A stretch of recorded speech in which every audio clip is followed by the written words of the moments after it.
We are just days away from Super Bowl 59 going down in the Big Easy. The Philadelphia Eagles and the Kansas City Chiefs will battle for the right to call themselves Super Bowl champions on Sunday in New Orleans. So we've got to preview the big game. So joining me to do it is a football enthusiast who is a co-host of the Gridiron Gals podcast. You can also catch her on 105.7, The Fan in Baltimore. It's Reeta Hubbard, also known as the NFL Chick, joining me now. Reeta, what's going on? Happy Friday Eve to you. Happy Thursday. I like Friday Eve. I like that. I Some like people Friday just say, Eve. I like that. Friday Eve, getting ready for the Friday. It is good. And I also want to note, Reeta is a huge Baltimore Ravens fan. People know that I'm a Steelers fan. And I have Yes. love for people. I could be out here being a hater, not having Reeta on, but, got Reeta on because she's so great at what she does and all the beautiful football knowledge. So, Reeta, pleasure for us to connect here for the first time and have you here. But we've got this Super Bowl 59 matchup between the Chiefs and the Eagles, loaded with narratives off the bat. What's the single most compelling storyline that you're following as we head into this game? I mean, obviously, I think it's the three-peat, right? I think we're all wanting to see if the Chiefs are going to do what no other team has done, and that includes the infamous New England Patriots. And that's, are you going to win 3 Super Bowls in a row? And it's so interesting because when you look at these Chiefs teams, this team and the team last year, you're like, how did they win, these Super Bowls? And I think one of the things that we have to acknowledge is how great of a job Steve Spagnuolo has done with that defense, and that's been the difference. Because outside of Patrick Mahomes, of course, being one of the greater quarterbacks that we've ever seen, but that defense really makes the difference in why this team has become so dominant the last couple of years. And so they really have a chance, in my opinion, on Sunday to actually do what we've never seen before, and that's go and get 3 straight Super Bowls. Yeah, there's no doubt. That, to me, is the biggest storyline as well when you look at this matchup, with them being on the cusp of a three-peat, something that no team has done in the league during the Super Bowl era. How significant would that achievement be for the legacy of the quarterback you mentioned, Patrick Mahomes, and this Chiefs team? I mean, I think that Patrick Mahomes is a first ballot Hall of Famer regardless. I mean, what we've seen him do at such an early stage of his career, Patrick Mahomes has only been in the league since 2017. And he already, has multiple MVPs, multiple championships. And I just think that obviously this is another tier for his Hall of Fame career, but he's already established himself as a Hall of Famer. He's going to go down as one of the greatest quarterbacks that we have ever seen. So we'll talk about Tom Brady and we'll talk about Peyton Manning and the Joe Montanas, but we're also going to start talking about Patrick Mahomes. And absolutely so, because he has been phenomenal. I've just never seen someone play with, at times, lesser talent and still find ways to win the game. Obviously, Travis Kelce will be a Hall of Famer himself, but the other skilled players around him have just been okay. But he's the difference maker. He's what makes that offense go. And I just think that winning a 3rd straight Super Bowl obviously just adds to his legacy in the NFL. It does add to it. He's already had a great one, and it's how he elevates the players around him, as you said so eloquently there. Now, got to talk about the other side. We got to talk about the Eagles because they come into this one, Reeta, as underdogs. So, in your view, what are the key adjustments that they need to make if they are to upset the Chiefs here in Super Bowl 59? They just got to make sure that they don't get away from Saquon Barkley. I mean, he is what makes that offense as phenomenal as they are. We know that Saquon is the star there, and that's no disrespect to Jalen or A.J. Brown or Devontae. I'm not being disrespectful, but Saquon Barkley obviously is a guy that is up for an MVP nomination, up for an Offensive Player of the Year nomination. So we know that what he's been able to do. And obviously the Chiefs are going to try to stop him. I just think he's a hard person to stop because not only can Barkley run the football, he can catch passes from the backfield as well. So make sure that you don't allow the Chiefs to change your game plan, which I think has been the problem for AFC teams going forward. The Bills, my Ravens, they allow the Chiefs to dictate how they play.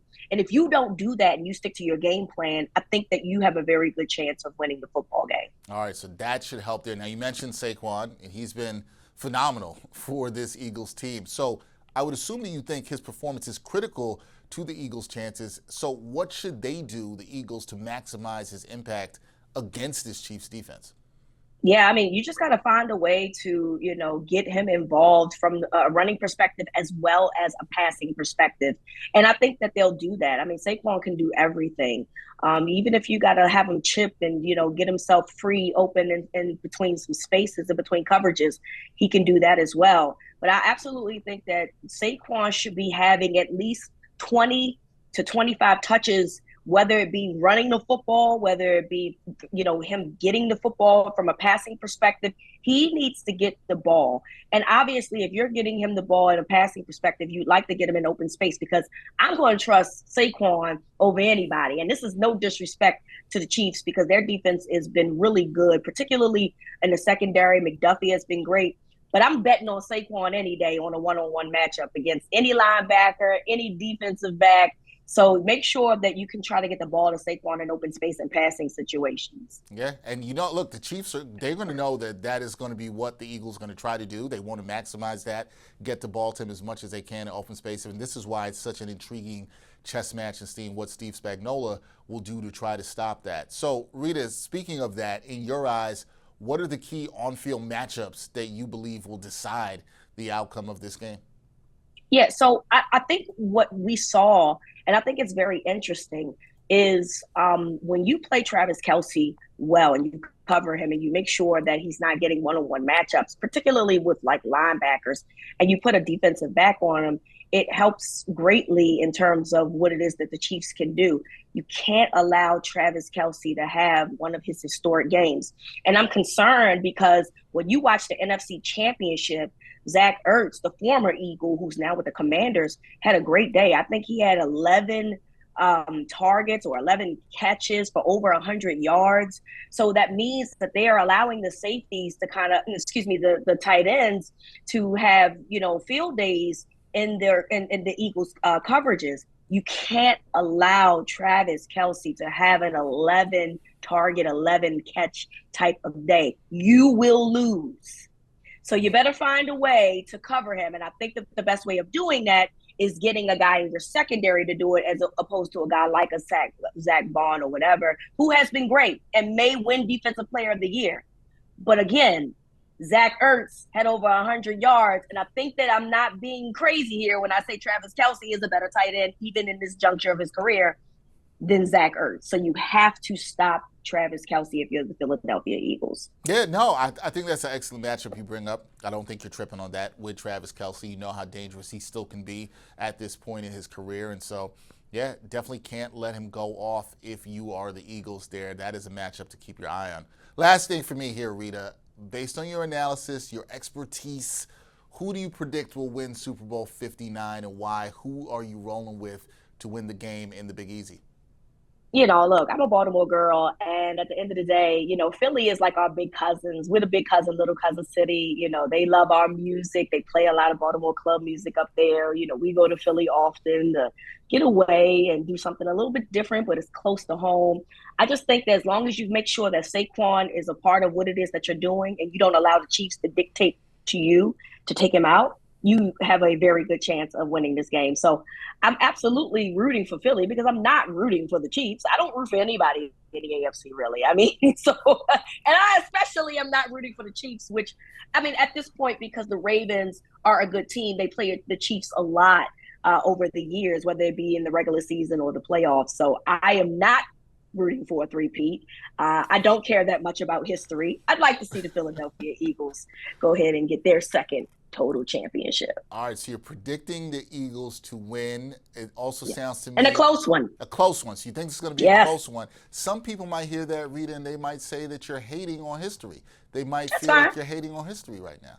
To that, don't care. Don't care. I'm a hater. I am. See, I respect that. I'm a hater. I am a hater. I will absolutely accept my hateration. You know what? If you're gonna lean into the hate on another team, just go all in. Go all in. Yeah, that's right. Fake it. Just go all in. I'm all in, baby. I respect that. That is Reeta doing a fantastic job covering the NFL. She will be joining me as well after Super Bowl 59 to break it down. So we'll see if your prediction is right. We will see, and Hope so. or maybe you'll be hating a little more. We don't know. I What think that'll I be. speak for the whole country, for almost the whole country, except for the state of Missouri, that we want something different. I don't think that I'm alone here, friend. I think that I am in the I majority. will That's let what you I think. know. We had on the good friend Tiki Barber, former Giants running back. He predicted that the Chiefs would win again. So we have opposite predictions here before the big game. He's going with the Chiefs. You're going with the Eagles. You say the people want something different. We'll find out on Sunday. We'll definitely find out. Yes. Everybody, check out Reeta Hubbard and her fantastic work with the Gridiron Gals podcast, and also check her out on 105.7 The Fan in Baltimore. Reeta, this was a pleasure. I look forward to seeing you on Sunday and talking some more about the big game. Thank you. Thank you for having me.